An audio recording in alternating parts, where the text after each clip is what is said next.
فرعون نے بنی اسرائیل میں تمام بچوں کو قتل کروا دیا تھا، تو اس وقت کوئی بھی ایک بچہ زندہ نہ رہ سکا تھا، لیکن اسی وقت حضرت موسیٰ علیہ السلام کی پیدائش ہوئی تھی۔ دوستو، حضرت موسیٰ علیہ السلام کی ولادت سے پہلے مصر میں فرعون کا غلبہ تھا۔ فرعون ظلم میں اس انتہا تک پہنچ گیا کہ اس نے خدائی کا دعویٰ بھی کر دیا تھا۔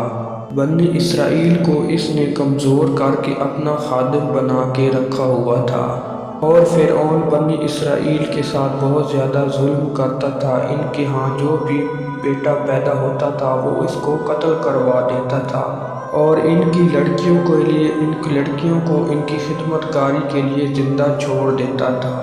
فرعون کا بچوں کو قتل کروانے کا سبب یہ تھا کہ فرعون نے ایک دفعہ خواب دیکھا، بیت المقدس سے ایک ایسی آگ آئی جس نے فرعون کے قیدیوں کو جلا ڈالا تھا اور فرعون کے محلات کو بھی جلا ڈالا۔ تو فرعون یہ خواب دیکھ کر بہت زیادہ گھبرا گیا، اور جب فرعون نے قیدیوں سے اس خواب کی تعبیر پوچھی تو انہوں نے بتایا کہ بنی اسرائیل میں ایک ایسا بچہ پیدا ہوگا جو تمہاری ہلاکت کا اور تمہاری بادشاہی کو ختم کرنے کا سبب بنے گا۔ یہ سن کر فرعون نے حکم جاری کر دیا کہ بنی اسرائیل میں جو بھی لڑکا پیدا ہو اسے قتل کر دیا جائے۔ فرعون کے حکم جاری ہونے سے فرعون نے بڑی بے دردی سے بنی اسرائیل کے بچوں کو قتل کر دیتے تھے، جبکہ لڑکیوں کو کچھ بھی نہ کہتے تھے۔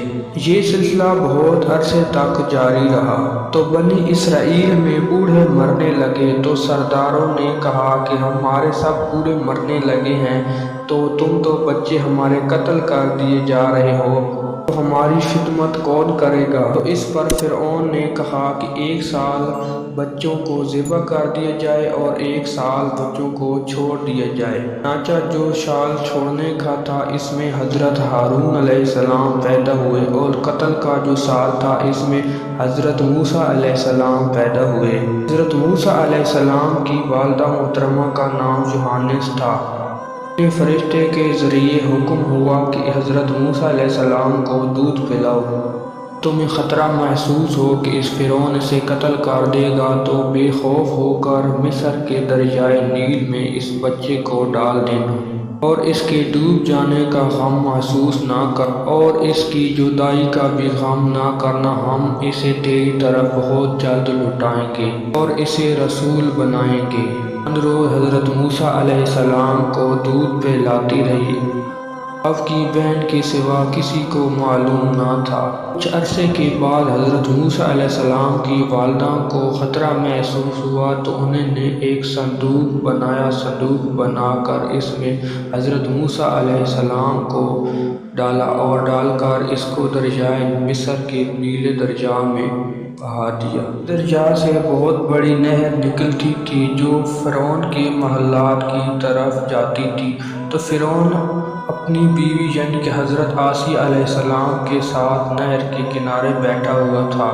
جب فرعون نے دیکھا کہ نہر میں ایک بہت بڑا صندوق آ رہا ہے، اور فرعون نے اپنے غلاموں کو حکم دیا کہ اس صندوق کو نکالا جائے۔ جب صندوق کو باہر نکالا گیا تو صندوق کو کھولا گیا، تو اس میں ایک نورانی شکل کا خوبصورت بچہ تھا۔ جب فرعون نے اس بچے کو دیکھا تو اس بچے کے لیے فرعون کے دل میں بہت زیادہ محبت پیدا ہو گئی۔ فرعون کے غلاموں نے فرعون کو ورغلایا کہ شاید یہ وہی بچہ نہ ہو جو تمہاری ہلاکت کا سبب بننا ہے۔ یہ سن کر فرعون نے حضرت موسیٰ علیہ السلام کو قتل کرنے کا حکم جاری کر دیا، مگر حضرت عیسیٰ علیہ السلام نے فرمایا کہ یہ بچہ تمہاری اور میری آنکھوں کی ٹھنڈک کا سبب بنے گا۔ حضرت عیسیٰ نے فرعون سے کہا کہ اس بچے کو قتل نہ کرے، ہو سکتا ہے یہ بڑا ہو کر ہمیں بہت زیادہ نفع دے اور ہمارا بیٹا بن جائے۔ فرعون کی بیوی عیسیٰ بہت زیادہ رحم دل تھی، وہ غریبوں اور مسکینوں پر بہت زیادہ خیرات کرتی تھی، اور معلوم نہیں یہ بچہ نہ جانے کہاں سے آیا ہے، تمہیں جس بچے سے ڈر ہے وہ تو بنی اسرائیل کے اسی ملک سے آئے گا۔ لہذا تم اس بچے کو قتل نہ کرو۔ تو فرعون نے حضرت عیسیٰ علیہ السلام کی بات کو مان لیا اور اسے قتل کرنے سے باز آ گئے۔ ایک دن حضرت موسیٰ علیہ السلام فرعون کے محلات میں اپنے جھولے میں کھیل رہے تھے تو ایک ڈنڈی حضرت موسیٰ علیہ السلام نے اپنے ہاتھ میں پکڑی ہوئی تھی، تو وہ ڈنڈی حضرت موسیٰ علیہ السلام نے فرعون کو دے ماری، جس سے فرعون بہت زیادہ غصہ آ گیا۔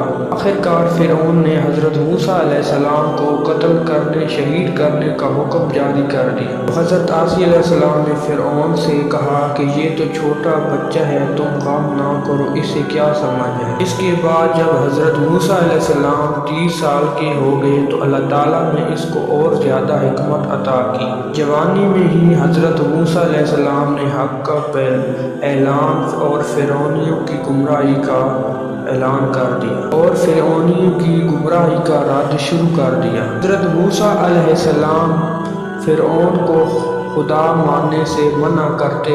بہت سارے لوگ حضرت موسیٰ علیہ السلام کی پیروی بھی کیا کرتے تھے۔ آہستہ آہستہ اس بات کا بہت زیادہ چرچا ہو گیا تو فرعونیوں نے حضرت موسیٰ علیہ السلام کو تلاش کرنے کا ارادہ کر لیا۔ اسی طرح حضرت موسیٰ علیہ السلام بنی اسرائیل کے لوگوں کا ساتھ دیتے رہے اور بنی اسرائیل کے لوگوں نے حضرت موسیٰ علیہ السلام کی بہت زیادہ پیروی کرنا شروع کر دی۔ دوسری جانب فرعون کا ظلم بنی اسرائیل پر حد سے زیادہ بڑھ گیا تھا، تو اللہ تعالیٰ نے حضرت موسیٰ علیہ السلام کو حکم دیا کہ بنی اسرائیل کے لوگوں کو راتوں رات لے کر اس بستی سے نکل۔ حضرت موسیٰ علیہ السلام بنی اسرائیل کے لوگوں کو لے کر راتوں رات نکل گئے۔